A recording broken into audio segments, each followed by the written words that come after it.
Abra no livro de Lucas. Lucas, capítulo de número 8.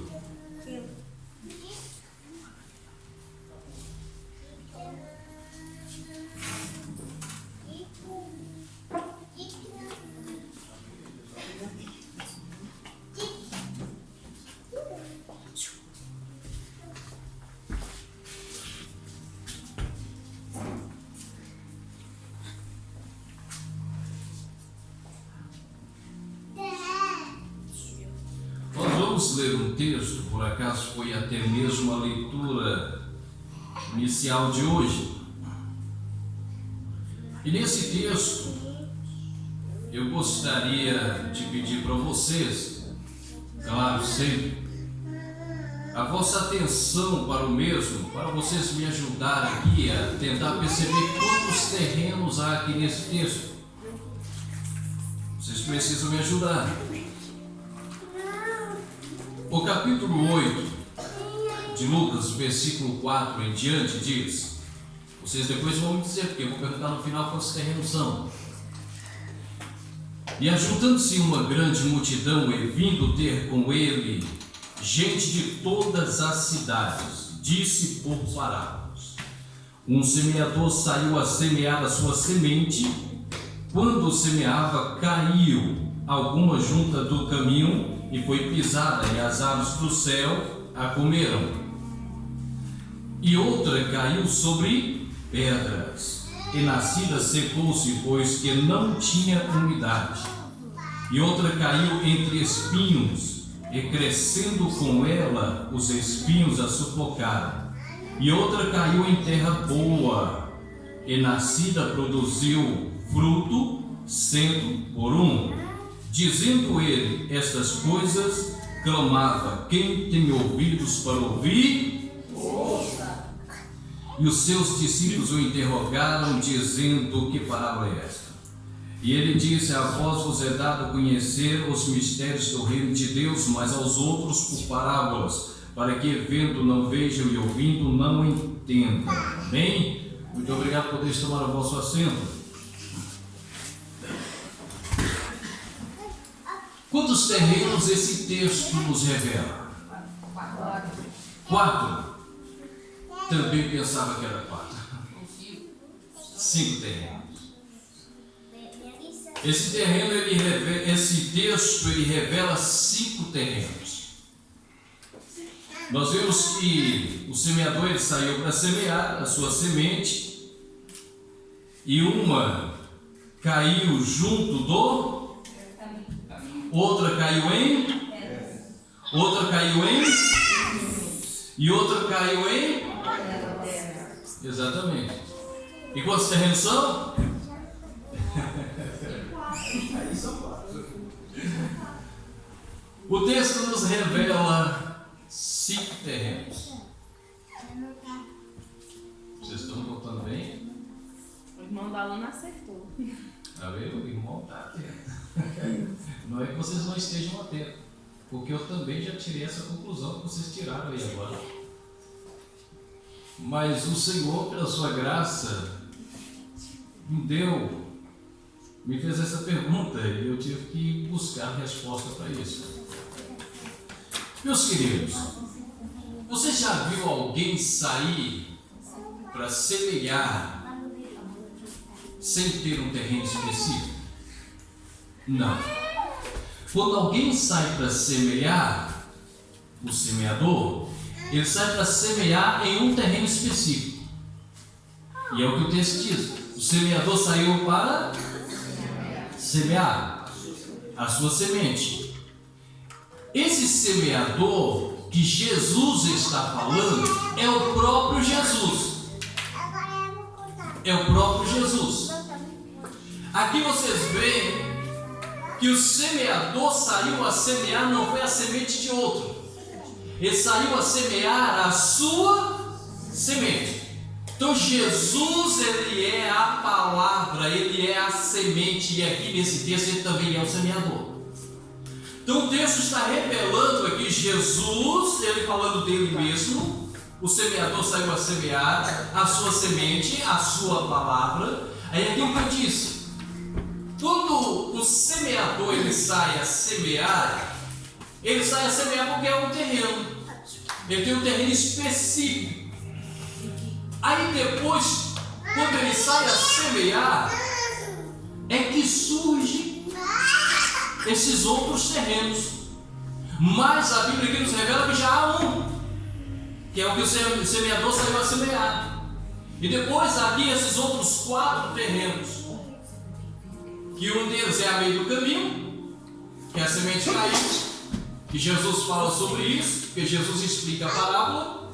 Depois nós vemos que ele caiu em pedra, aí Jesus explica também que tipo de terreno é esse, porque, fim ao cabo, todos esses terrenos que Jesus se referia, Jesus estava falando da aceitação da palavra sobre o coração. O terreno é o coração da pessoa, é a aceitação da palavra, o efeito da palavra quando ela é lançada naquele lugar ou naquele local, quando ela cai ali.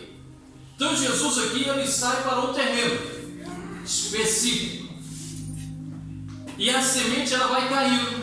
Ela cai a meio do caminho, ela cai em pedra, ela cai em espinhos e ela cai em boa terra. Mas ele tinha um terreno, e que terreno é esse? Nós vamos saber mais por fim. Eu vou falar sobre esse terreno. Mas inicialmente Jesus aqui ele começa por explicar, porque quando Jesus conta a parábola, os discípulos, é como se eles olhassem para Jesus e dissessem: uau! Não percebi nada. Aí já viu aquelas pessoas que você fala: vocês estão entendendo? Sim, sim. Alguém tem dúvida? Não, ninguém aqui tem dúvida. Então todos entendendo? Sim. Aí o seu colega do lado diz: o que ele quis dizer com isso? Aí você diz: mas você falou que tinha entendido? Rapaz, eu não entendi com nada. Assim foi Jesus aqui, ele contou a parábola, os discípulos empolgados pela parábola que ele contou, mas eles não entenderam nada. O próprio texto diz isso, porque aqui a Bíblia diz: e os discípulos ganharam ali coragem, né? E os seus discípulos o interrogaram dizendo: que parábola é essa? Ô Jesus, na boa, não entendi nada. O que o Senhor quer dizer com isso? Aí nós temos que entender o cenário em si. O cenário. Nós temos que imaginar o cenário. Jesus estava ali com seus discípulos com um propósito. Jesus escolheu seus discípulos e saiu com um propósito, que ele é o semeador. Ele saiu a semear essa semente em um coração específico, em uma terra específica. Aí nós vemos aqui um versículo que ele tem lançado confusão no coração de muita gente que lê a Bíblia.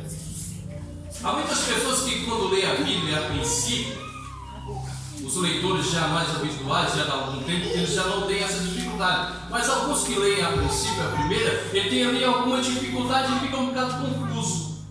Aí depois ele chega: a Bíblia é confusa, né? Fala coisas que a gente não percebe nada. Aí nós vimos aqui no versículo 12, Jesus diz assim, versículo 10, Jesus vira-se para os discípulos e diz assim: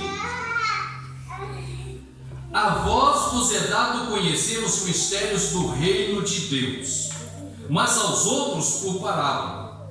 Aí essa parte aqui é que faz muita confusão. Para que vendo não vejam e ouvindo não.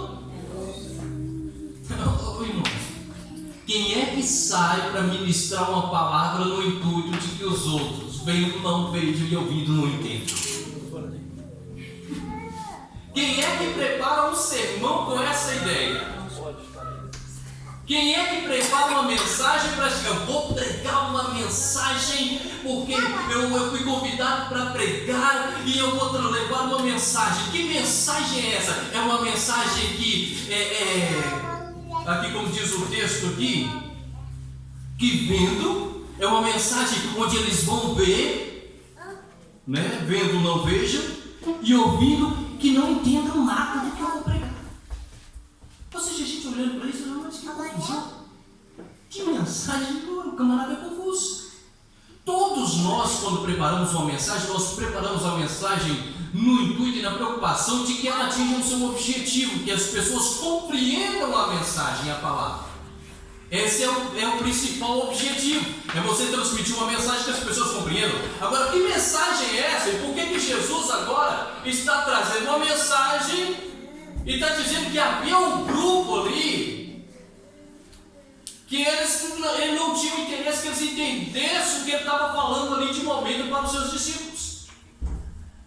Tanto é que Jesus revela essa parábola somente para os seus discípulos, aqueles que ele tinha por amigos, e Jesus revela a parábola.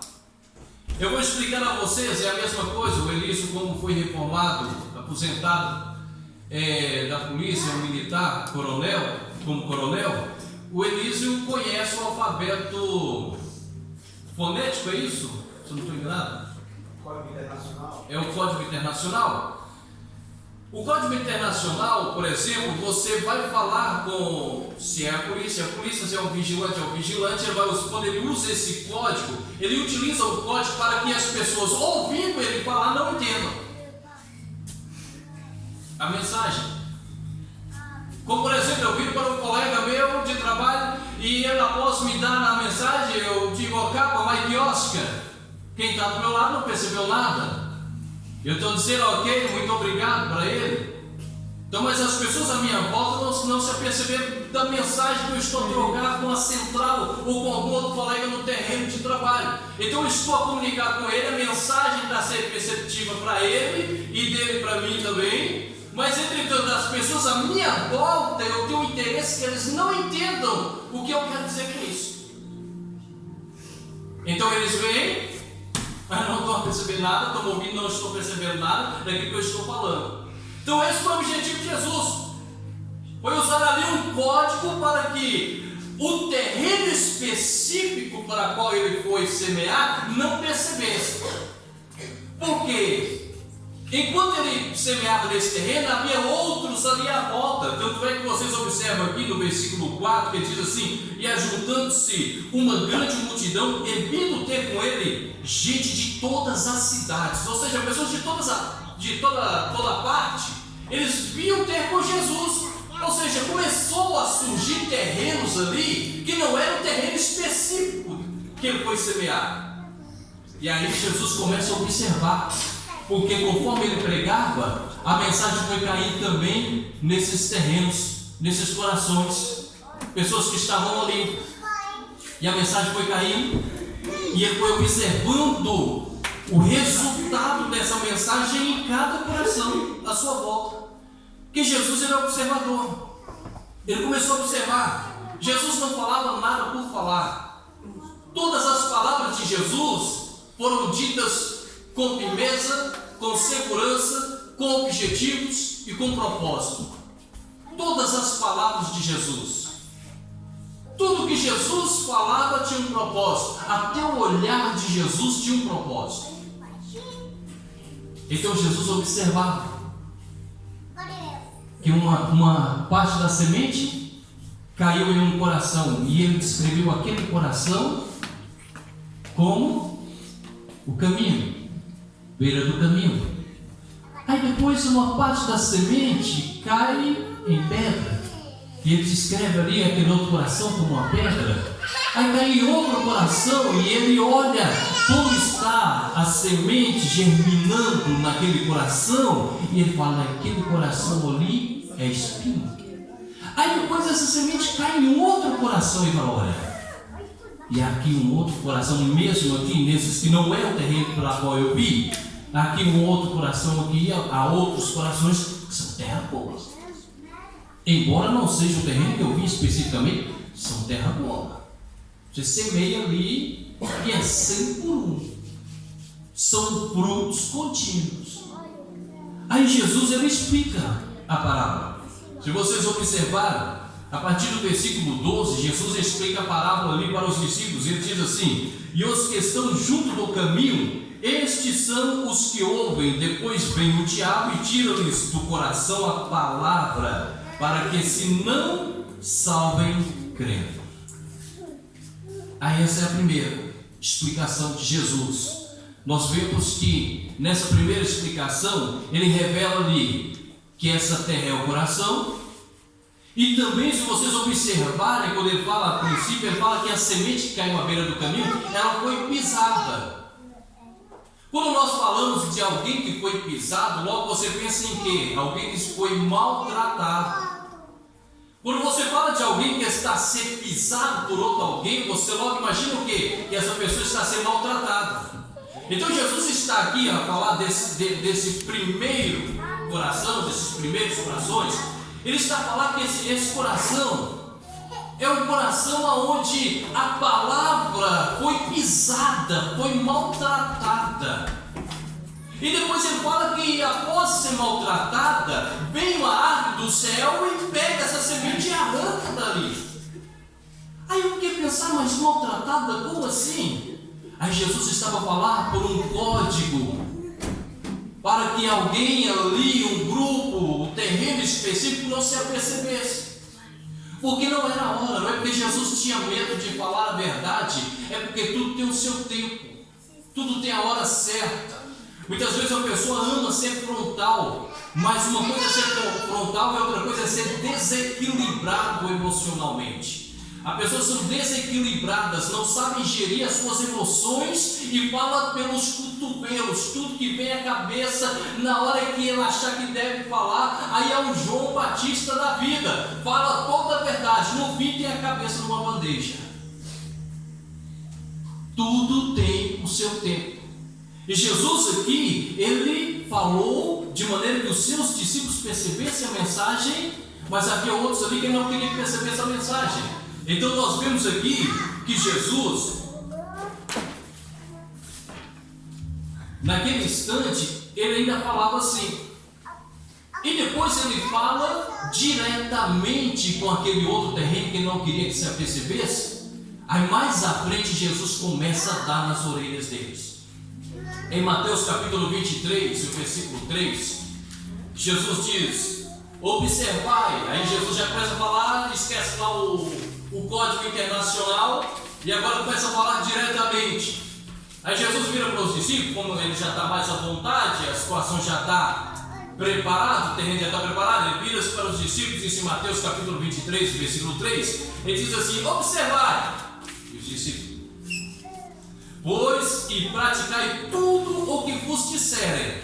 Ele está falando aqui dos fariseus. Aí Jesus vira para os seus discípulos e diz também os fariseus, os líderes religiosos: observai, pois, e praticai tudo o que vos disserem, mas não procedeis em conformidade com as suas obras, porque dizem e não praticam. Ou seja, os fariseus, Jesus, eles eram os líderes, eles falavam exatamente aquilo que era para ser. Aí Jesus diz para os seus discípulos: observai, ou seja, praticai tudo o que vos disserem, mas não procedeis em conformidade com as suas obras.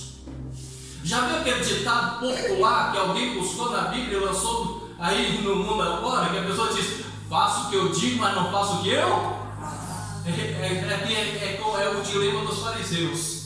Os fariseus, eles ensinavam a Torá, a lei de Moisés, eles ensinavam sobre o Deus de Israel, mas as práticas deles não podiam ser seguidas porque eles não eram exemplo para ninguém.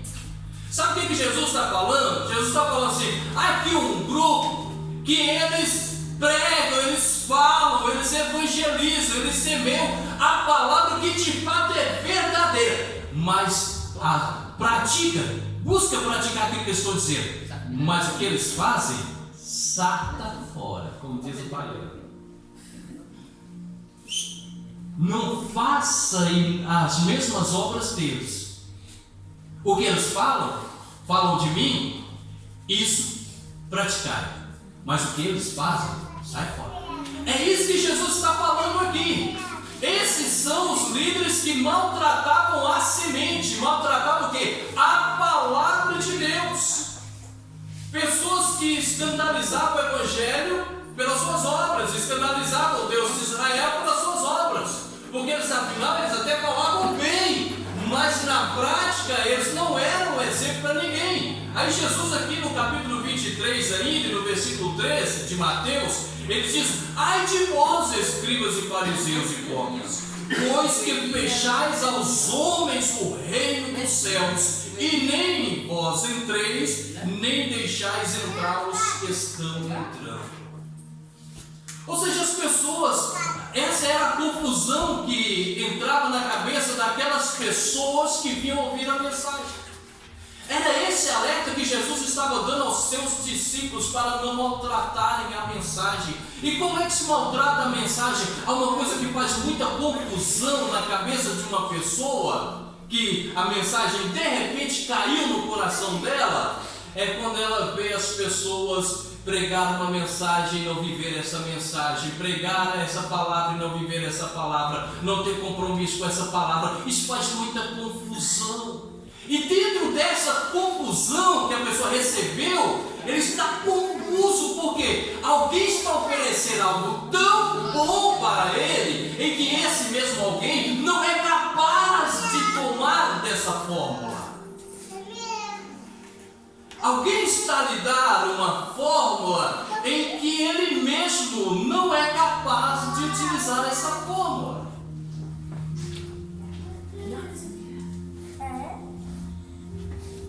Então Jesus aqui depois, mais à frente, ele confronta.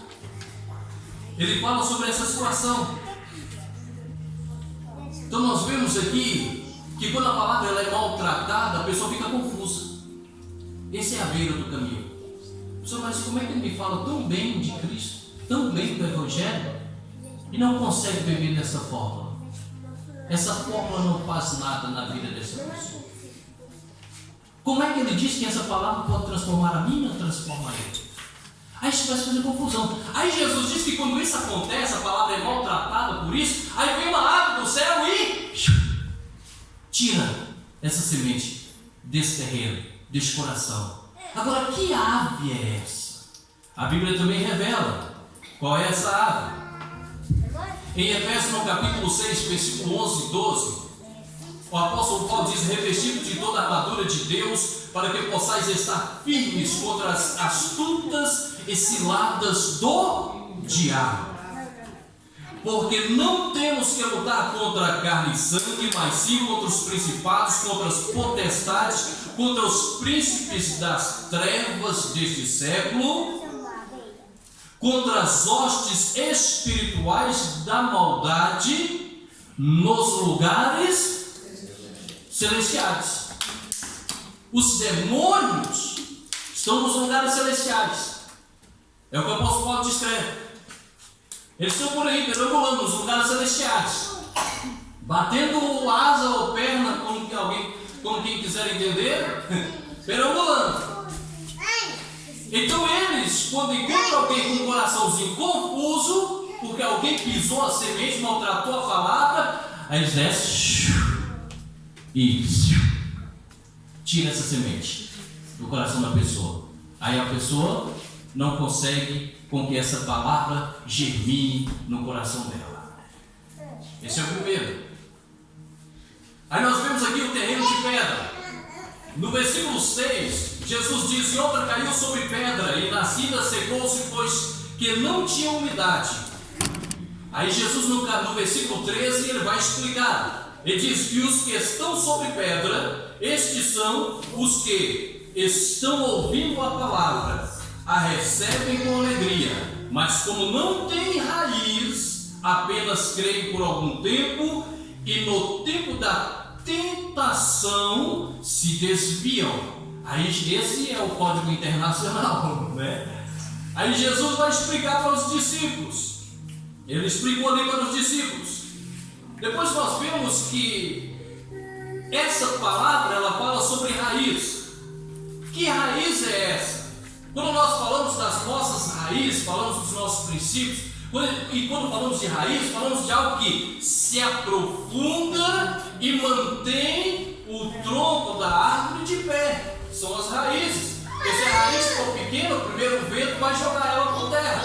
Então a raiz tem que ser profunda E que raiz é essa? Essa raiz é a palavra de Deus. Quando nós nos preocupamos em nos aprofundar na palavra de Deus, quanto mais você se aprofunda na palavra de Deus, mais raízes você ganha, mais firme você está. E quando você pratica a palavra de Deus, você é aquela casa que Jesus falou, que o vento vem, abana, chacoalha, mas você não cai por terra, porque você tem raízes.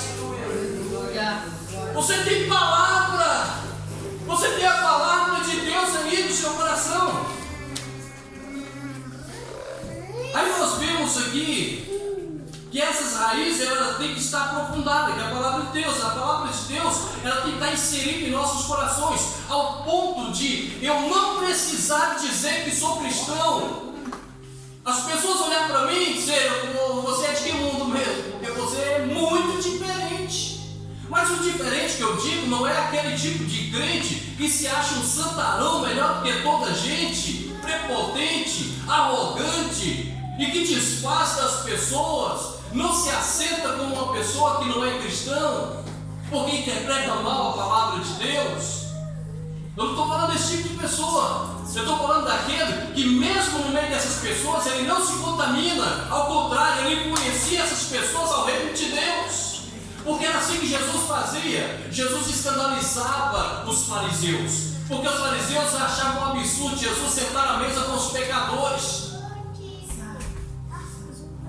Aí nós vemos aqui, é uma mensagem que eu sempre digo aqui na igreja, que eu ouvi uma vez do pastor Josué Moreira: o mundo não lê Bíblia, o mundo lê vidas. Portanto, viva a Bíblia e o mundo conhecerá a Deus.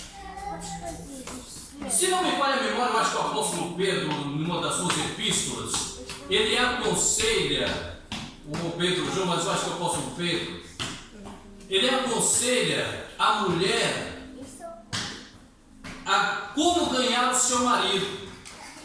Se ela não consegue ganhar o seu marido com a palavra, que ganhe-o sem palavra. E como é que se ganha alguém sem palavra? Através do testemunho. É o que Jesus aqui explica, é o que Pedro explica. Aí nós vemos aqui essas verdades da palavra do Senhor. E nós vemos da tentação, que a mesma mensagem ela fala da tentação que a pessoa recebe.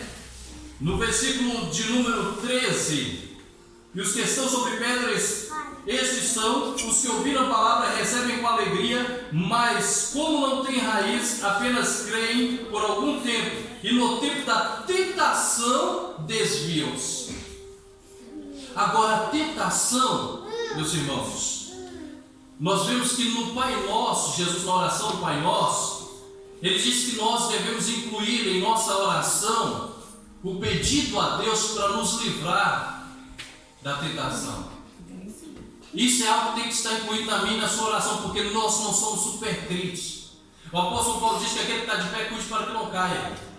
Eu não posso me vangloriar porque eu me acho mais crente do que esse, do que aquele, em força alguma. Ao contrário, a Bíblia diz que nós devemos pedir a Deus para nos livrar do tempo da tentação. Nós vemos que Sansão, o Espírito de Deus vinha sobre ele, ao ponto de ele se achar tão autoconfiante, tão seguro, ao ponto de até brincar, mas ele brincou tanto, ele estimou tanto, subestimou tanto os seus adversários, que um dia que ele pensou que ele estava cheio do Espírito, e que ele pensou novamente eles virão e eu vou acabar com eles, todo empolgado, ele se apercebeu que o Espírito de Deus já não estava mais nele. Portanto, irmãos, o que Jesus diz na oração do Pai Nosso é para nos livrar da tentação. Mateus 26, 41, Jesus também diz: vigiai e orai. Para quê? Para que não entreis em tentação. Ser tentado, ser provocado, chamar para a briga. Paulo aconselha também aos casais. Na primeira carta que Paulo escreve aos Coríntios, no capítulo 7, versículo 5, ele diz: não os defraudeis. Isso Paulo está falando para casais, também serve para casais. Não vos defraudeis um ao outro, senão por consentimento mútuo, por algum tempo, para vos aplicardes a oração, e depois ajuntardes outra vez, para que Satanás vos não tente pela vossa incontinência. Eu sei que temos um outro público aqui, além do público adulto casado, e portanto, as vossas intimidades, as intimidades do casal, não pode ficar ausente durante muito tempo, é o que o apóstolo Paulo está dizendo. E se acontecer, que seja por pouco tempo, e com uma finalidade, para vos aplicardes a oração, para que Satanás não vos tente pela vossa incontinência. Já viu aquele casal que a mulher quer dar o castigo no marido? Ah é? Então tá bom. 3 semanas de jejum. Aí o que acontece? Ela dá esse castigo ao marido. 3 semanas, 4 semanas de jejum, 5 semanas, 30 dias de jejum, e depois joga a cabeça. Eu lembro de um palestrante que teve aqui, que foi o pastor Sérgio Wesley, o psicólogo. Né? O pastor, ele esteve aqui, ia dar uma palestra, pastor muito querido, e ele disse: eu já arranjei uma estratégia, irmãos. Eu percebi que de vez em quando a mulher dizia assim: ai, a cabeça dói, hoje não. Aí depois de novo: ah, dói a cabeça, hoje eu não estou, não dá. Eu já sei. Na próxima que ele procura novamente, ela: ai, dói a cabeça. Ele mete a mão no bolso, saca de um Belderon, remédio para dor de cabeça, toma. Daqui a pouco eu te procuro de volta. Você toma lá o remédio para dor de cabeça, cura aí, que eu já volto. O problema é dor de cabeça, então a gente tem que tirar dor de cabeça. Porque o que não pode haver é incontinência. Não pode haver a mulher que queira dar, entre aspas, esse castigo ao marido, ela age como tola. Porque ela está jogando o marido dela numa jaula de leões. Porque ele vai encontrar um monte de mulheres produzidas e o diabo usando para tentar ele, enquanto você está lá, eu dando castigo nele. Aí por isso que há muitos relacionamentos que, derivados desse tipo de castigo, as mulheres começam a nascer também coisas na cabeça. É um perigo, né? Aí vem mesmo a dor de cabeça. É um perigo. Então é isso que a apóstolo Paulo está explicando. Não vos defraudeis um ao outro. Alimente o indivíduo. Porque se ele for de barriga cheia para a rua, está tranquilo. Mas se você deixar de barriga vazia, até a bolacha Maria, que não é habituado, ele sente um cheiro que parece que é todo mundo. Portanto, o tempo está passando. Como é palestra para casais, deixamos sua palestra para casais, amém? Mas é importante que não haja esse afastamento durante muito tempo, para que Satanás não vos tente, porque é uma das estratégias dele é tentar quando há essa incontinência. Amém? Apocalipse capítulo 3, versículo 10, Jesus promete livrar também a igreja de Filadélfia do dia da tentação, por ela guardar a palavra. Quando você guarda a palavra de Deus, por mais que você é falho, é pecador, é errante, mas você guarda a palavra, é aquilo que eu disse, e já falei por algumas vezes, o pecado na vida do crente é um acidente, não pode ser habitual. O crente vai pecar porque apetece pecar, pecado premeditado. Não, o pecado na vida do crente é um acidente. Ele não queria fazer, aconteceu, meu Deus do céu, isso não podia, em hipótese alguma ter acontecido. Ele bate o joelho, se humilha e pede ao Senhor para que isso não aconteça mais, porque houve um acidente. Aí o Senhor, o sangue de Jesus, o purifica de todo pecado.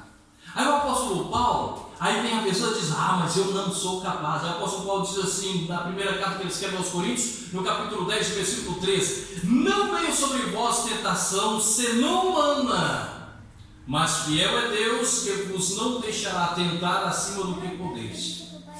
Antes, com a tentação, dará também um escape, para que a possais suportar. O terreno com espinhos, tem que acelerar. E outra caiu entre espinhos, e crescendo com ela, os espinhos a sufocaram. Aí Jesus explica: e a que caiu entre espinhos, esses são os que ouviram, e indo por diante, são sufocados com os cuidados e riquezas, e deleites da vida, e não dão fruto com perfeição. Jesus está falando aqui de um outro coração que não consegue dar fruto, embora ele ouve a palavra, ele aceita essa palavra, mas essa palavra é sufocada com os cuidados da vida e deleites, e não consegue dar fruto com perfeição.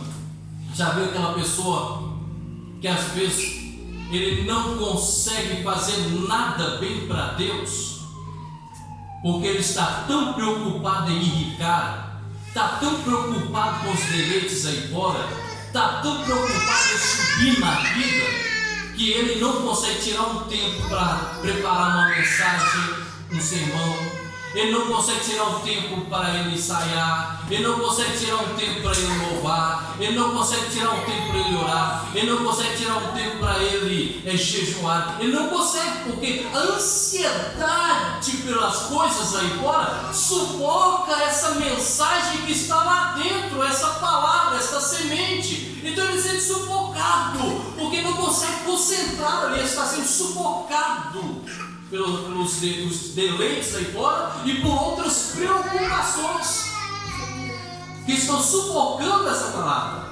Aí em Mateus capítulo 6, versículo 34 diz: não vos inquieteis. Jesus trabalhou na ansiedade do povo. Não vos inquieteis, pois, pelo dia de amanhã, porque o dia de amanhã cuidará de si mesmo. Basta cada dia o seu mal. Basta cada dia o seu mal. Meus irmãos, hoje nós temos desafios também que a gente precisa ultrapassar e vencer, e vencemos com alegria no Senhor.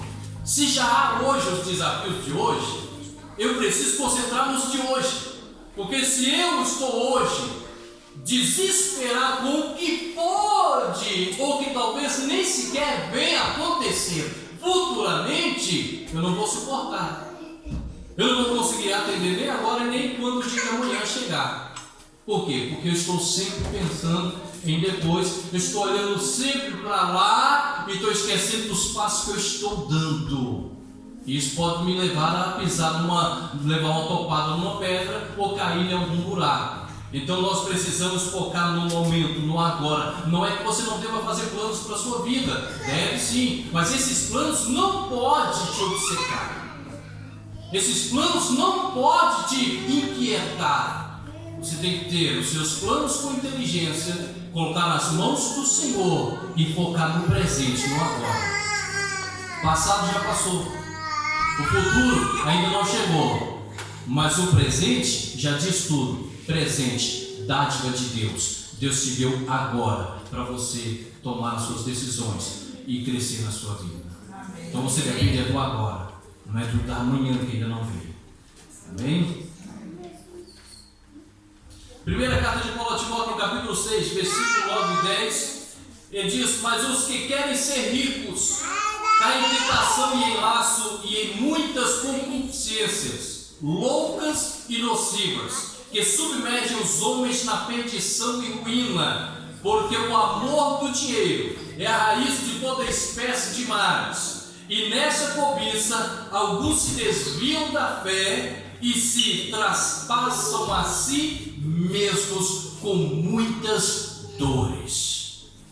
Então, se você focar muito intensamente em coisas que ainda nem chegou, estabeleça seu propósito, estabeleça sua meta, confie no Senhor, põe nas mãos dele, porque ele sabe a coisa certa, e descanse no Senhor. Se tiver de ser, vai ser.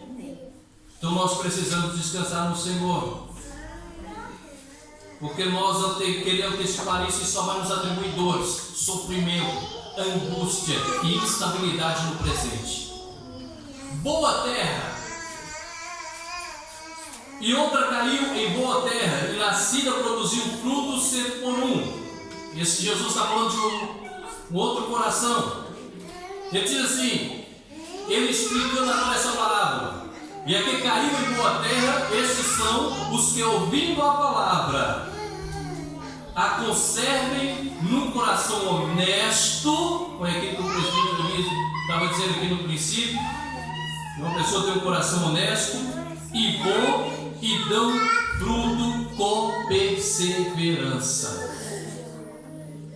O apóstolo Paulo, ele, ao escrever aos Coríntios, ele diz: sede vivos e constantes, sempre abundantes na obra do Senhor. Não basta simplesmente eu ser firme. Não, eu não falto um culto, eu estou todos os cultos na igreja. Não basta ser firme, você tem que ser constante e sempre abundante. É o que já foi dito aqui também. Nós não fomos chamados para dar frutos, nós fomos chamados para dar muito fruto.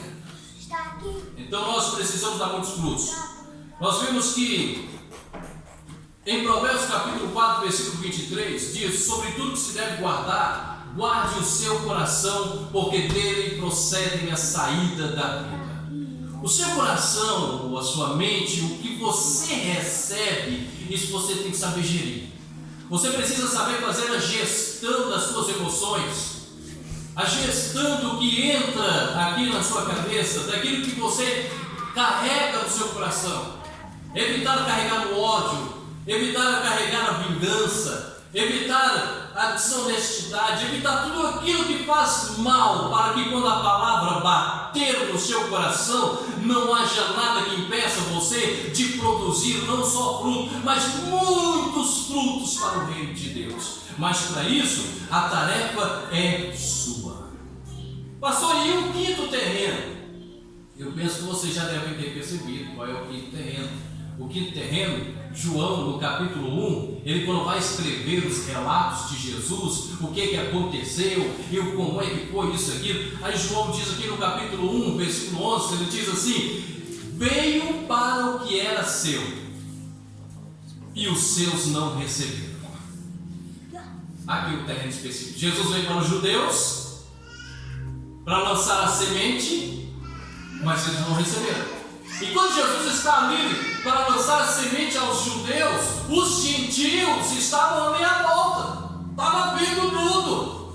E quando eles viram, Jesus achou aquilo interessante, porque a semente não foi lançada no coração deles, elas caíram. Então não foi proposital naquele momento, porque o propósito era outro. Mas naquele momento, a semente, como não foi lançada propositalmente no coração dos gentios, o propósito era lançar diretamente no outro terreno, que era o coração dos judeus.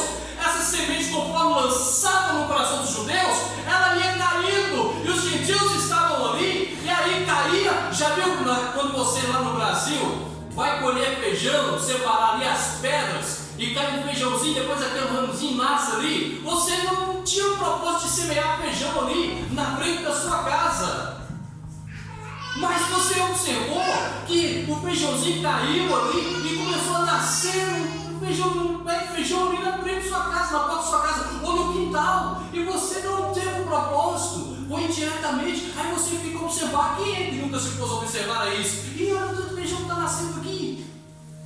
Ali onde o fulano costuma catar feijão. Quem é que nunca observou isso? Assim aconteceu com Jesus. Jesus, para semear no terreno que eram os judeus, os gentios ao pé, as sementes iam caindo, e eles observando. Aí Jesus vê que aquelas sementes começam a germinar, e algumas não iam à frente por alguns motivos e algumas razões. E que razões são essas? Aí Jesus começa por explicar quais eram as razões que estavam suportando, que estavam matando aquelas sementes naqueles terrenos que ali estavam, e eram os gentios. Aí Jesus explica aos discípulos essas sementes que elas estavam germinando, mas morria, outra árvore arrancava, e Jesus começa a explicar para eles: vocês estão vendo? O nosso propósito é ali, mas entretanto a palavra está germinando aqui, ela está caindo em outros terrenos. E sabe o que aconteceu? Nós vimos que João, ainda no versículo capítulo 1 e versículo 12, ele diz: mas a todos quantos o receberam, deu-lhes o direito de se tornarem filhos de Deus, ou seja, aos que creem em seu nome. Ou seja, Jesus veio com o propósito de semear nos judeus mas os gentios iam ouvindo, e a palavra ia cair nesse coração, e aí ela começava a germinar, caía no outro coração, ela começava a germinar, caía no outro coração, começava a germinar, caiu na Inglaterra, começou a germinar, caiu na Espanha, começou a germinar, caiu em Roma, começou a germinar, caiu no Brasil, começou a germinar, caiu em mim, caiu em você, essa semente, essa palavra, ela foi germinando, germinando.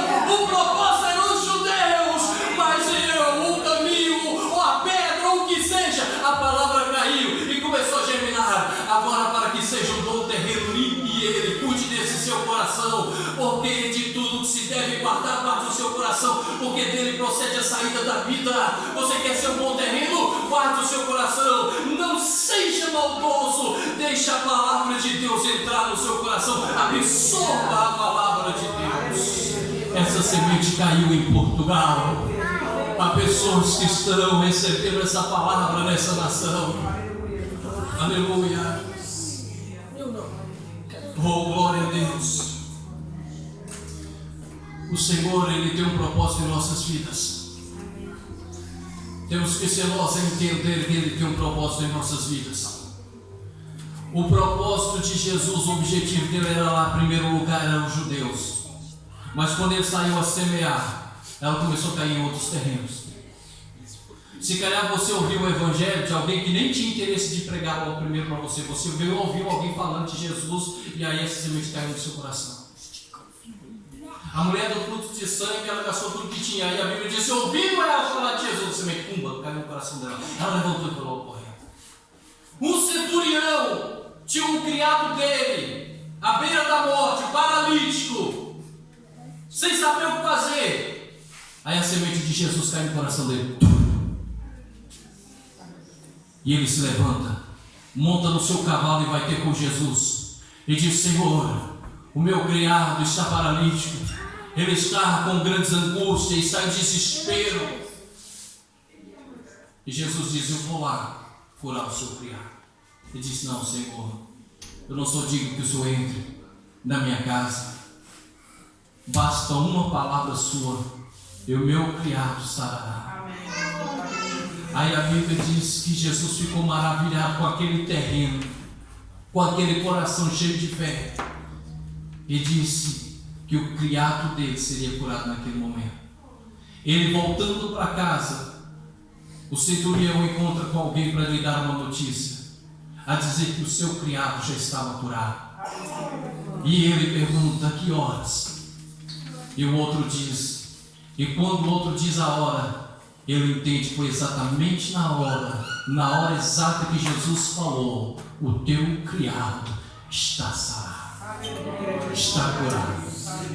Há poder na palavra do Senhor. Essa semente, ela é preciosa, portanto nós não podemos pisar essa semente, não podemos maltratar essa semente. Nós temos que guardar essa palavra no nosso coração. Como o salmista diz: guardei a tua palavra no meu coração para não pecar contra ti. Guarda essa palavra no seu coração. Peço à igreja, por favor, se ponha de pé. Pai, em nome de Jesus, nós te damos graça porque tu és bom e a sua benignidade dura para sempre. Senhor, nos ajude, ó Deus, com inteligência a guardar os nossos corações. Nos dê inteligência e sabedoria, Senhor, para produzir muitos frutos para o teu reino, para a tua obra. Pai Santo, Deus eterno, nós te pedimos, ó Deus, segundo a sua misericórdia e a sua bondade, que o Senhor prepare os nossos corações aqui nesta manhã e nos dê a capacidade, Senhor, de ser um bom terreno, uma boa terra, para a glória do teu santo nome. Amém, Jesus. Graças a Deus. Presbiterias, dando os amigos.